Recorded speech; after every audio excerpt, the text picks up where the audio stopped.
You're ready, right? Sure. Okay, very good. Tell me who you are and tell me a little bit about yourself. My name is Kelly Siegler. I started as a prosecutor when I was 23 years old. I know, having done a job as a prosecutor and getting those phone calls from officers all over Texas wanting help on their old cases, how many there are out there. They're just waiting to be worked on. And I think that if we could do that and give them that assistance and expertise and time, there's a lot of good and help we could do.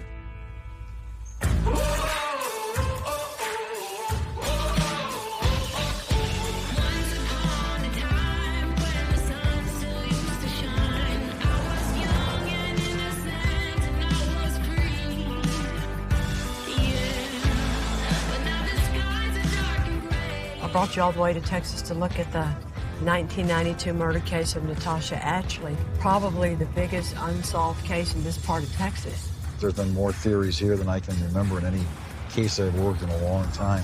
I've always wanted to work this case. I'm very stressed, and I'm glad you're here. Ever since I first had the idea for this TV show, I've always wanted to work one case, the 30-year-old brutal murder of Natasha Atchley. It got all kinds of national attention, and that was because of the books and the podcast and the national newspapers. I think this case is crazy. Her body was found dead inside her own trunk. The scene was so gruesome. Natasha's remains had been burned down to just her bones. Natasha's working at the Dairy Queen and just got her a new apartment, about to start going to college. She was a popular girl. Everybody liked her. Natasha was fun-loving, and she was always the life of the party. She had just gotten accepted to college, which would have started that next chapter of her life, when it was tragically cut short.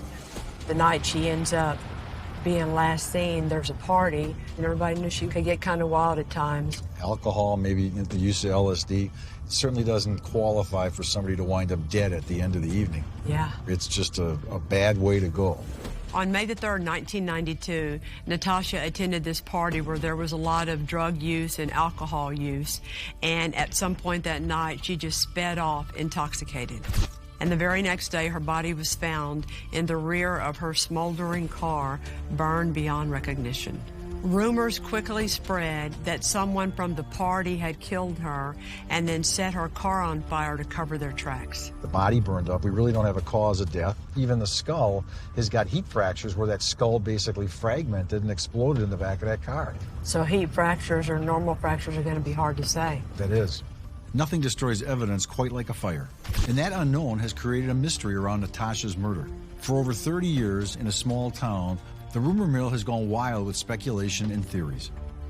For the last 30 years, the Texas Rangers were driving the investigation, and now we have a brand new sheriff and a brand new elected DA. This is the first time ever on the biggest case in this part of Texas, they have allowed anybody to read their whole file. We got to get somewhere, Steve, make something happen. Hope so. Steve. Charles Doherty. Nice to meet you, Charles. Mark Montalvo, how you nice doing? Nice to meet you, sir. Greg Sheriff, Capers. I like your hat. Yes, sir. Thank Man, you. it's good to see you. Yes, ma'am. My pleasure. Y'all ready to get to work, guys? Ready. Yes, ma'am. When I wanted to work this case all these years, this is the picture that I see in my head. The whole county's still affected by the murder of Natasha Atchley.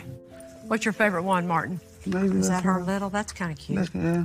For the last 30 years, multiple law enforcement agencies as well as the Texas Rangers got involved and opened up a pretty intense investigation.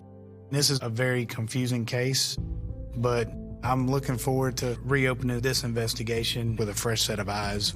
Natasha was 19 when this happened. She was popular.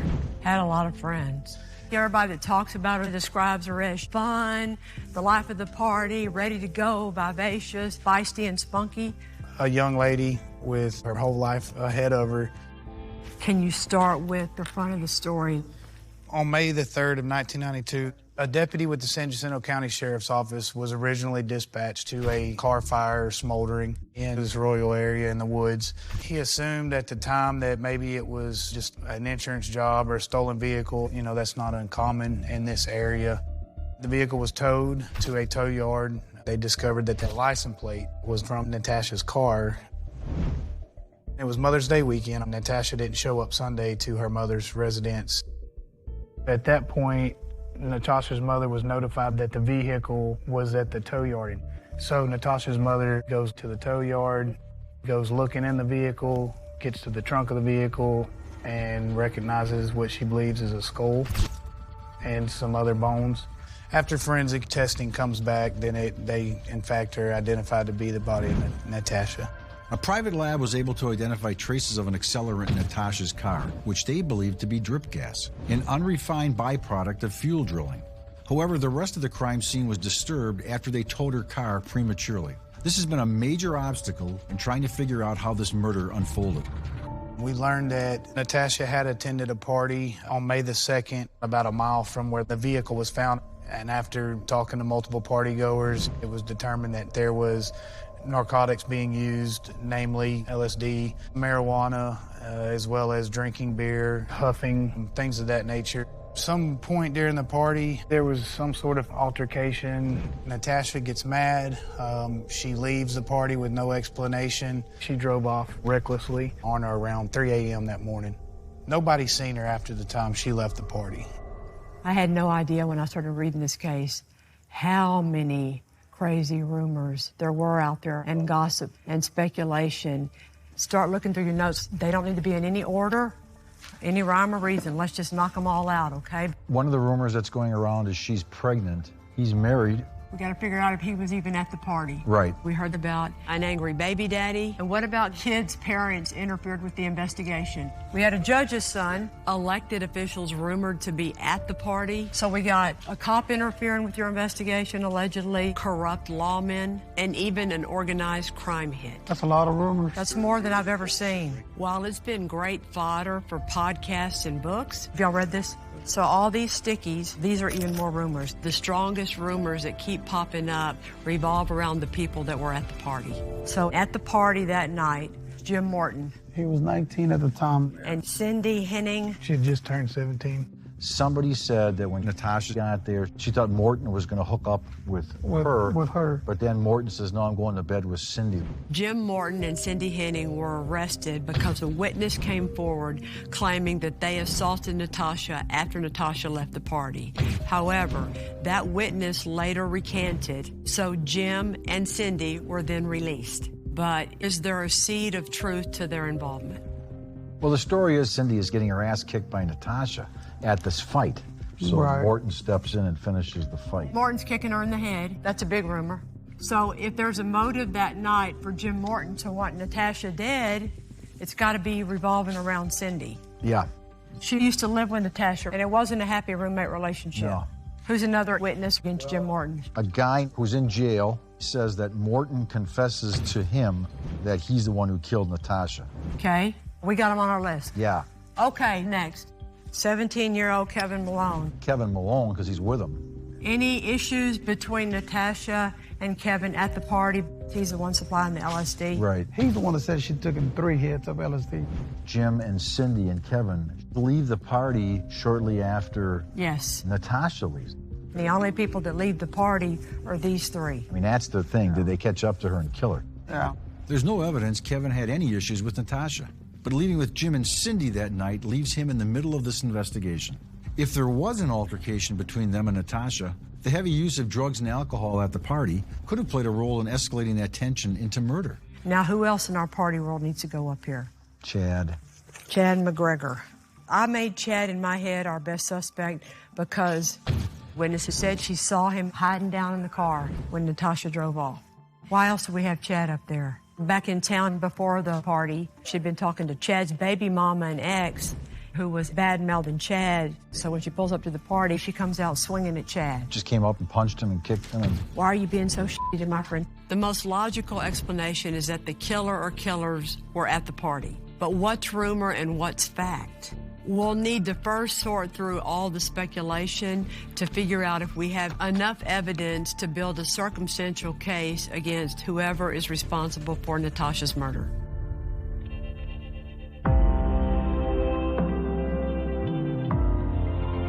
Somebody said it's all in your head.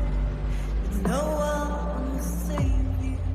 A lot of the people in Natasha's family have passed away. Her mom is gone, her dad's gone, her grandparents are gone. So who are we going to go meet with today? Chad, Natasha's half-brother. I think he'll like it that after 30 years, y'all are still working so hard on it, and let him know how motivated you are. That'll make him feel good, too.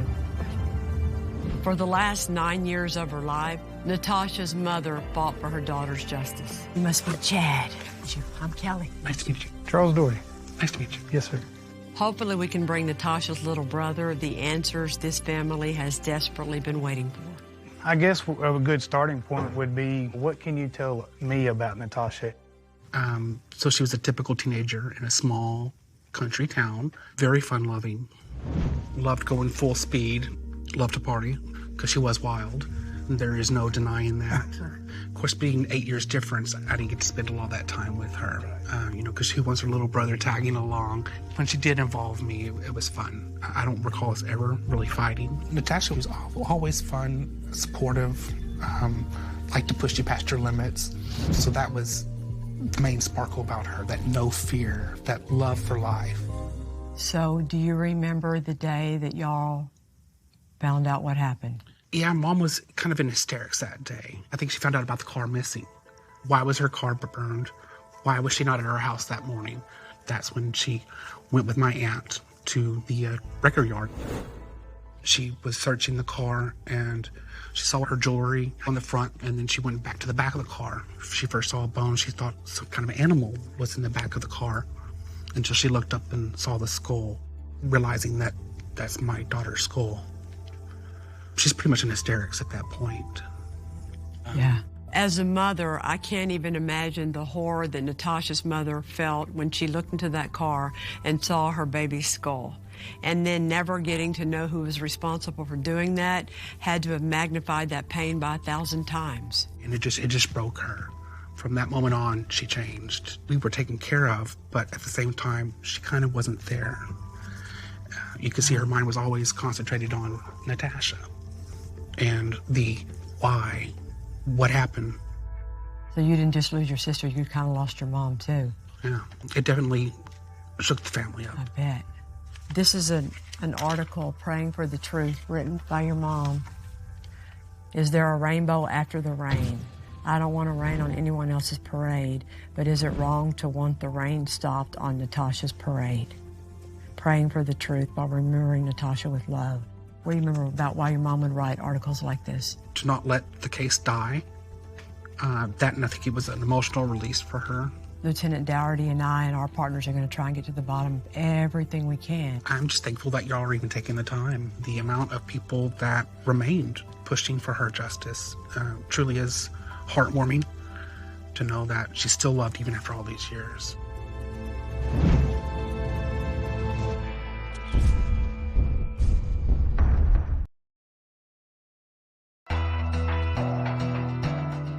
This is involving the Natasha Ashley case. 30 years later, we're looking through these reports and I'm contacting everybody and anybody that was there. The last time 19-year-old Natasha Ashley was seen alive, she was driving away recklessly from a party. Refreshing to see that people are looking into it again. By the Absolutely. way. Nice to meet you. How are you? It's always going to be a challenge when your most important witnesses were kids back then, especially when they're using alcohol and drugs. But if Natasha did have an altercation at the party, or if there's evidence supporting any of these rumors, we're hoping 30 years later, they still remember it. So Natasha and I were very close growing up. She was Really? like a sister to me. I'd known her for years. Knew her really well. We Right. were good friends and hung out all the time. Natasha was a friend of mine, Right. and it was pretty devastating. What kind of vibe was at the party? It was definitely alcohol and just like your basic party, young people outside, music playing. And Natasha, is she intoxicated when she shows up? Oh, yes. Okay, she was drinking what? Straight Crown Royal. Straight Crown Royal? And she showed me her bottle of Crown. She was Do drinking. you remember how much was in the Crown? There wasn't a ton left in the bottle. I know for a fact Natasha took acid because I know that Kevin Malone was out there and gave her some. But some of these gossip things have gotten kind of outlandish. I was like, and there was no type of authority figure there. And I feel like a politician would have really stood out to me and made me feel uncomfortable. Did you ever hear that she might have been pregnant? Did Natasha ever tell you she might have been pregnant that night? No, I never heard that. Okay. Were there any problems between Natasha and any of your party goers that night, pushing, fighting, that you can remember? No. Did you ever see any arguments or any type of fights going on at the party? Not that I recall. I do remember that Chad McGregor unzipped her, like, vest or something, and I think she slapped him or something like that, but that was more of like a joking kind of thing. I remember when she first got there, her and Chad had gotten into it, but it wasn't like a fight or an argument. It was more like horsing around. Right. Bickering. More of a horseplay type. Yeah. People said Chad McGregor did it, and I said, well, heck, he was in the room all night with, all of us, so I don't see how he, did it. You remember when she left? Was she upset? It sounded like she was a little just frustrated. She kind of left out of there aggressively. She was hot-headed. She was most certainly hot-headed. And if everyone was drinking and doing drugs at that time, they could have hit her and then freaked out. It's possible that with the passage of time and the partying that night has left the witnesses with foggy memories. Or maybe nothing happened that actually stood out. Whatever the case, we don't have any concrete evidence of foul play between our suspects and Natasha. But connecting one of them to the accelerant used in this fire could be it. What did y'all know about drip gas? Drip gas, like D-R-I-P? Yeah, yeah. I don't know that I've ever heard that term. Do you know what drip gas is? Would anything at that party at all where anybody's doing bonfires, using drip gas or anything outside? Anything that you remember? I don't even remember a fire outside. Nothing outside. Yeah, no. I would assume that you didn't know there was oil tanks out there, or no knowledge of that.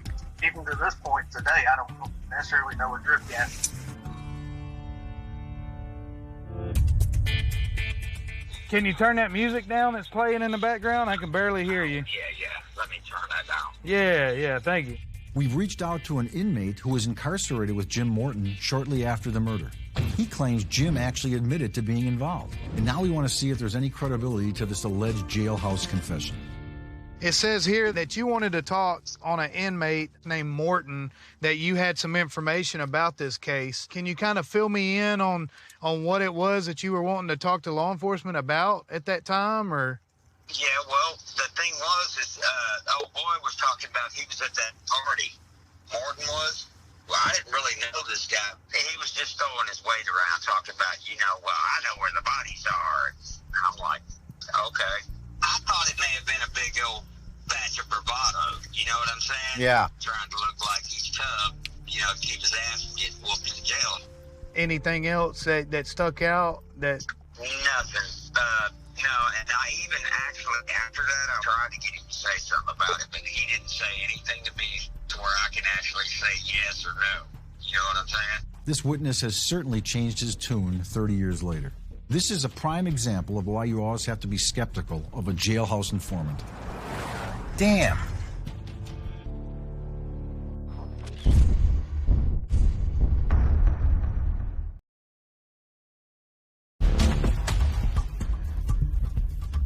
Yeah, they got that Texas flag right there on their mouth. This is her? Yep, there. While we've cleared up some of the rumors, we still haven't found any evidence that directly points to our party suspects. Can you come in the car, Miss Birmingham, so we can record it and we have all of our notes in there? You can get in the front and I'll hop in the back. Sure. Is that okay? That's fine. Dina Birmingham attended the party that night and was a close friend of our suspect, Cindy. She may be able to shed some light on what she saw or if Cindy has said anything incriminating in the last 30 years. When Natasha left the party that night, what made her leave? I don't know. She sped off. I remember that clearly. To this day, she sped off and that was it. But I don't remember why, or I don't. Did you ever see her actually get into it with anybody physically? No. Did you ever see her actually get into it with anybody arguing? No. What do you remember about the fact that Jim and Cindy and Kevin left the party? So they were taking Kevin home. They asked me to go. I was like, no, I'm not going anywhere. So they asked you to go and said, right then, we're taking Kevin home. Right. That's important because that shows they weren't going after Natasha because somebody was pissed off. Yeah, no, none of them were mad. No. Okay. Okay. And it was like, I don't know, really early in the morning whenever they took Kevin home. How long after Natasha left do you remember them leaving?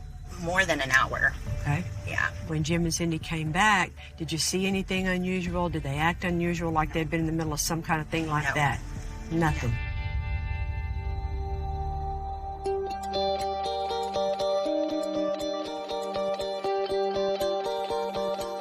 The case against Cindy Henning is looking more and more like it's based just on rumors and hearsay rather than fact. Maybe it's time we talk to Cindy. We'll see if she's even going to answer us. I know.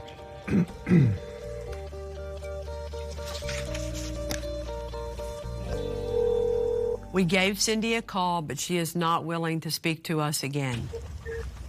Dang, I tried. You did a good job. However, she did respectfully explain to us that she has said all she wanted to say back then, and she has nothing more to add to that today. The most important thing is that you asked her if everything that she said back then was true, which is the same thing you would ask her in person. And when you read all the stuff out there, do you blame her for not wanting to come down here? Her position is, I'm done talking to law enforcement. Is that because she has something to hide? Is that because she's frustrated after 30 years of rumors pointing at her? There's a lot of reasons why she could be hesitant, but I'm kind of disappointed because she won't answer our specific questions.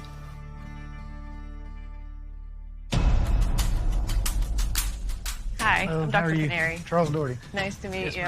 We know that an accelerant was determined to be in the front of Natasha's car while her remains were scattered in the back.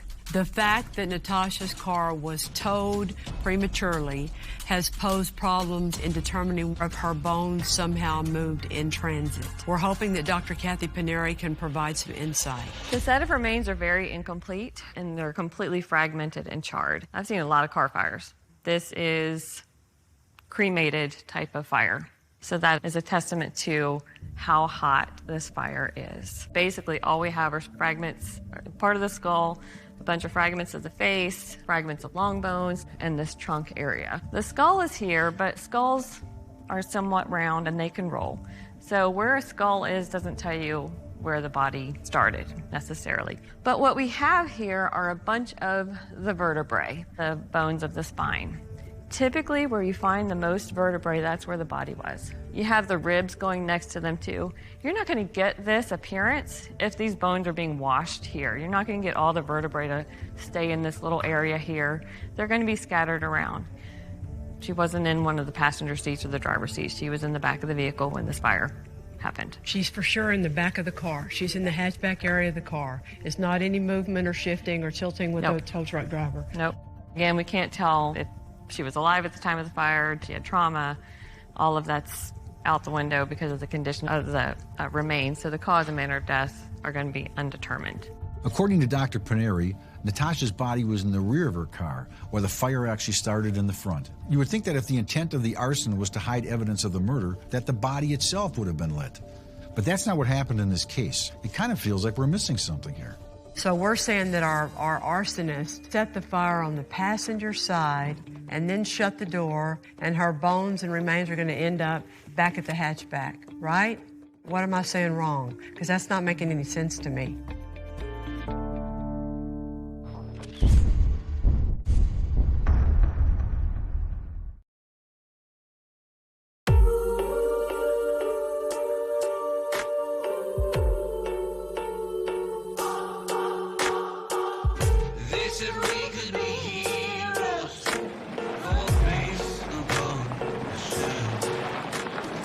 This is definitely one of the focal points of this whole... No kidding. Going out here might be more stuff. important than any single witness that we're talking to. We're headed to the dirt road where Natasha's car was discovered to try and piece together what we think happened. We brought in a Camaro similar to Natasha's, as well as the San Jacinto County DA and an ADA and other experts to join us to help with their areas of expertise. Okay, so let's talk about the road surface back then, 30 years ago. This place was just a rutted dirt trail. Not very different from this. It had rained the night before. It rained the night the car was found. Okay. You see a bunch of sago palms and stuff like that in the side. That means there's a lot of water retention here. All right. The rear wheels or stuck in some sort of mud, some sort of puddle. Anybody want to talk about how deep we think this hole is? Because we're acknowledging that some of this water could have come from the firemen, and some of the rain could have come after she was stuck. But still, the depth of the hole, what do we think? In a rut, easily a foot. That deep? Yeah. Oh, I thought y'all were going to say 3 inches. No. Dang. That could have been it. What does it mean? She can't get out of the hole? She's stuck. She's stuck. Okay. One other thing I wanted to take a look at too is look at the door sill.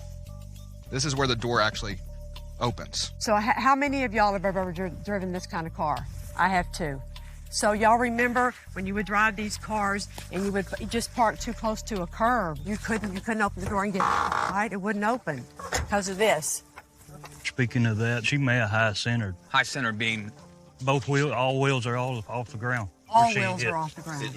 On the ground. On the ground. And this wheel is spinning, which is the right rear wheel spinning. That's what looks deeper on this side. And this one's not moving because it's high-centered. It just stays there. And this one's constantly spinning. It digs a hole. And it digs a hole. Basically, the drive wheels are no longer in contact with the ground. So you're getting more stuck. Okay. When Natasha's car became high-centered, a wall of mud along the sides of the car likely blocked the doors from opening, trapping her inside and not allowing anyone else access to that vehicle. So how would our killer pull this off? One of the theories was she got into a fight here, got her ass kicked, and then, that's always been this. They throw her in a car and set it on fire. If the car is high-centered, how are we going to open the door to take her this way? The cops show up here. They find no footprints anywhere around the outside of the car. There's no indications of cars going out of here. One set of tracks. One set of tracks that comes and stops. There's no indication she ever got out of that car. The other thing is, if that's the theory, and we think it's high-centered and the doors won't open, how are those killers going to open the door to set the fire over? The door won't open. And they've got in their report, they said the windows were up at the time of the fire. There's obvious problems with the theory that Natasha was murdered. Number one, the killer would have no way of opening the block doors, attack Natasha, and set fire to the front seat. And number two, there's no tracks or footprints from another perpetrator outside of Natasha's vehicle. So how could a killer have followed her here or escaped after it was done? Okay, so is it possible that Natasha's sitting in the front seat of her car, trying to get it to go because she's stuck, panicking high, whatever you want to call it. Her doors won't open, she can't get unstuck, and she climbs in the back to get out this way, and then there's the fire. Oh my God, all of a sudden there's the fire, and it's too late, and now she's stuck back here, and she can't get out. Why can't that work? She's drunk on whiskey, marijuana, LSD. She's hallucinating. She's seeing things that aren't there, trying to roll the window down. It's not coming down. The vehicle's off. It's electric. Hey, I think, let me go through the trunk. And then by this time, it's too late. It's too late. Is there a release back here? No, sir. If you climbed in the back and you're trying to get through here, you couldn't pull a release and You get out. can't pull a release on this vehicle. And that would take a lot of... No, you're not breaking this glass. If she sets the fire inside with all the windows closed, and if it starts burning those seats, carpet, or the accelerant, it's going to quickly fill up with superheated toxic gas, carbon monoxide, robbing of all the oxygen inside. She's not going to have a lot of time. It could be anywhere from seconds to minutes, depending on the amount of heat. I don't think she could crawl back here if the fire was started in the vehicle, and she's trying to get over those back seats. I can do it. Looky here. If you're in this car and you want to get out, you can come through here. It's going to be a squeeze. You can get out. You're going to get out or you're going to die. Trying to get out, you can do it. I'm not saying it's easy, but what else do we have? There's anybody else involved. But how does the accelerant get in her vehicle? Is there something in that car? Does she run out of gas and carry gas with her? But we don't have any residue of a melted container. Right. She might have had that drip gas in her tank in the rear end with her sitting there spinning, heat up enough to set it off. There's no evidence of the tank rupturing in an explosion. I think it all Hitting a bunch of bumps before she hit the final bump wouldn't do it? We're confident the fire started in the passenger floorboard only because of articles we have from the lab at the time that show drip gas. If this is drip gas, right? If it is. If it is, it's an incendiary fire, I agree. I can't explain this in there. It's not there naturally, and that leads back to a suspect. Because right now we have no evidence of a second person. Right. The lab report and experts say that there has to be an accelerant involved in this fire for it to be this intense. The other evidence suggests that there's no way we can even show how an accelerant got inside Natasha's car. And we haven't talked to one single person from this party that ever even knew what drip gas was. Arson investigation has greatly evolved over the last 30 years, but it's still not a perfect science. So I hear what the experts are saying, but it does not make any sense to me. We're trying to start with the fact that she's dead.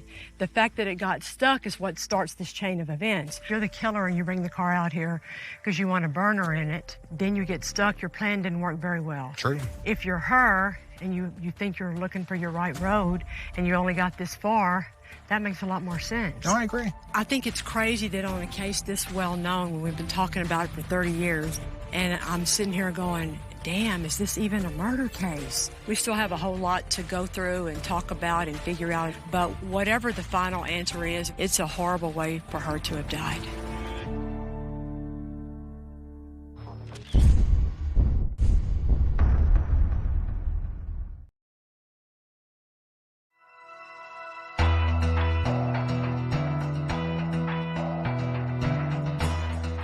Throughout the years, the Texas Rangers and multiple agencies have been puzzled by Natasha Ashley's case. This is the cold case that I've wanted to work on my whole career. And now that we have been able to examine all of the evidence and the crime scene and the forensics, I'm having serious doubts that this is even a murder. Hey, how you doing? Yeah, I'm Steve. We can talk wherever you want. Yeah. Come sit down. Just come sit down, man. We tried to talk to Cindy, and now we're going to try and talk to our remaining suspects, Jim, Kevin, and Chad. The only thing that could convince me that this was a murder is a huge new piece of information or a confession. We have been looking at it pretty hard and heavy. I have nothing to hide, so whatever questions you guys have, I'll answer. How well do you know Natasha? Like, we were good friends. I know that you apparently rode to the party with Natasha. Yeah, absolutely. I go with her. I let her know, I guess, that I had acid. She gets a hit from me. I think both times I gave her one that wasn't that strong because she was already messed up. Right. So we get there, and there was nothing that made me believe she was there for ill intentions. She was just there for a good time. I do remember Natasha showing up. Is she fighting, arguing with you, talking to you? Not with me. Like I said, we sat there and talked a little bit. That's why I got confused about people saying that me and her got in an argument. Her and Chad got in an argument. Right. It wasn't me and Natasha. You know what that argument was about between her and Chad, or? I don't. Natasha came there, pulled in there in her car. She was always kind of known as a wild child, hellraiser. Right. She got out of the car, and she sees me, gets angry, starts hitting me. I'm like, what the hell? You know, what's going on? She said, Your girlfriend at the time? She said, she told me what you've been saying about me. I ain't about you. I don't know what you're, She calmed down after I was like, I don't know what you're talking about, after she was pissed at me. And it was really more her that came at you for whatever reason. Yeah, it was over pretty fast, if I recall. Did you ever see her get into it verbally with anybody at the party besides you? Not that I recall. Not that you recall. Was Cindy your girlfriend that night, on and off? Yeah, on and off. Is Cindy upset with Natasha because Natasha wants to sleep with you? Honestly, not that I remember. There's no fight at the party at all between the girls, between you, nothing else? No, sir. I don't know how long she was there. She wasn't there that long, I don't think. Maybe 45 minutes to an hour.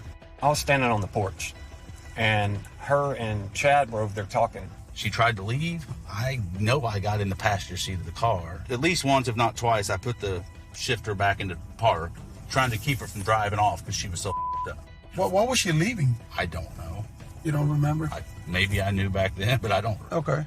What happened after that? I, at one point, just got out. Okay. And she left. And I've seen Natasha kind of take off, getting on the road, sliding sideways, and I remember Chad saying, she's crazy, she's crazy. And that was the last time I saw her. She fishtails out. She says something and she leaves, like she's mad. She's like pissed off, and what the is going on? I have no clue at this point. I'm like, well, what the that's not right. That's how I got here. And everybody's like, just let her go. I'm like, okay. One of the witnesses says as Natasha took off in her car, she saw you hiding down in the passenger seat. That's 100% false, because I never freaking left that property. About an hour later, I'm like, it's time for me to go. And I asked Jim and Cindy, I said, hey, do y'all mind giving me a ride? And they said, yeah, we'll give you a ride. So me, Cindy, and Kevin got in my car and took Kevin back to his car at the bank. Do you have any idea how long after that was that Natasha left? Maybe 2 hours. Okay. You don't know how long after Natasha left that Jim and Cindy left? No, and I don't think it was like right behind her. Was there anything about their leaving that had to do with Natasha? Not that I know of. Okay. Do you know anything about drip gas? Never heard of it until that day. You remember seeing any kind of gas cans or anything out there at the house? No. Not I don't even know what drip gas is. Nobody at that party would have a clue. Did you know those wells were back there? Did you talk to Jim or Cindy after the fact when y'all found out what happened to Natasha? Was there any conversation between you and Jim? I don't think so. What has Jim ever told you about that night? He's never told me anything. No one has ever told me anything about being involved.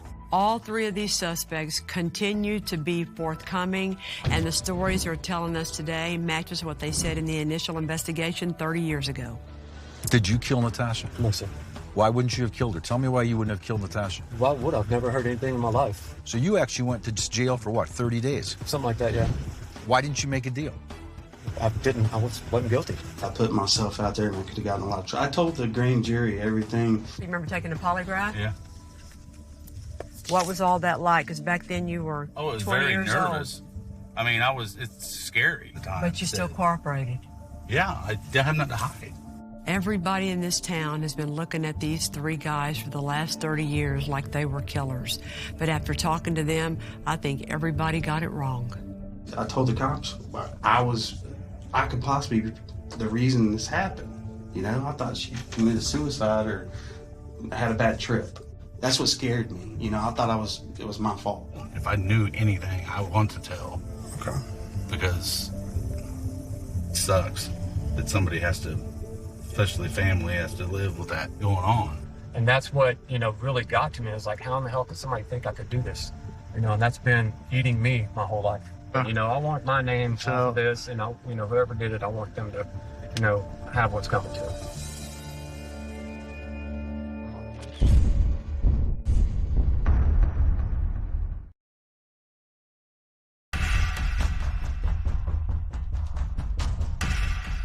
We want to make sure that every question that you have, we try to answer.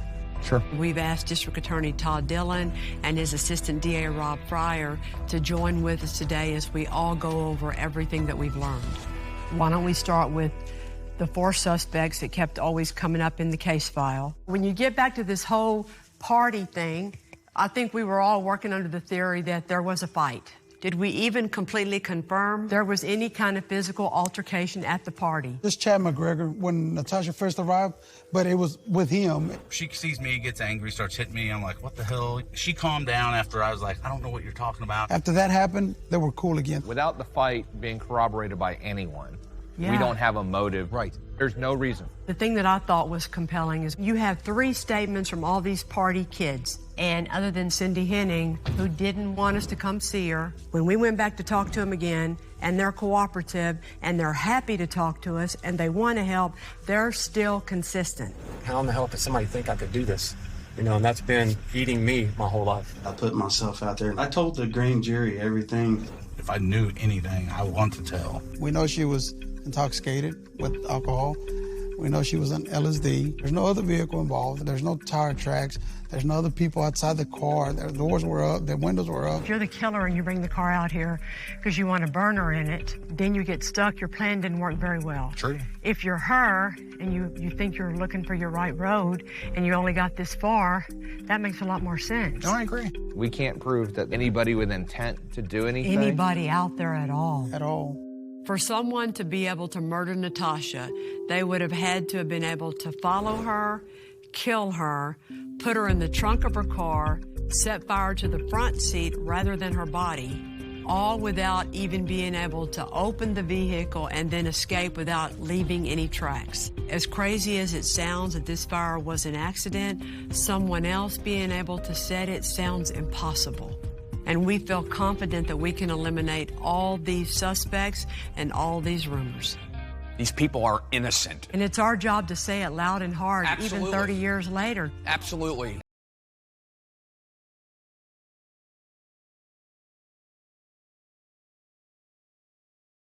You're going to face criticism. They're going to tell you that you don't know what you're talking about. Remember, Rob, none of those guys have read every word of this file like we have, including the Rangers. They haven't. They don't have time to. Right. And I think the simplest answer is right in front of us. This was some type of a horrible accident. I'm not entirely sure that anybody's ever looked at this as an accident first. Everybody kind of went to the conclusion that this had to be a murder. Are we ever going to be able to say for sure what happened in that car, in her mind, to start the fire and make it burn for so long? No. At the end of the day, we just end up finding closure for a lot of people that were being kids that ended up at a party and had no role in this, but were falsely accused for 30 years. And that it's not even a murder. Not even a murder. And here we are because y'all let us look at everything, and so the Sheriff Department, so the Rangers. Well, we're honored and privileged that y'all came and did it. I think it's been a learning experience for all of us and a very relieving experience for the 4 folks that you got up there on that board that have X's on them now.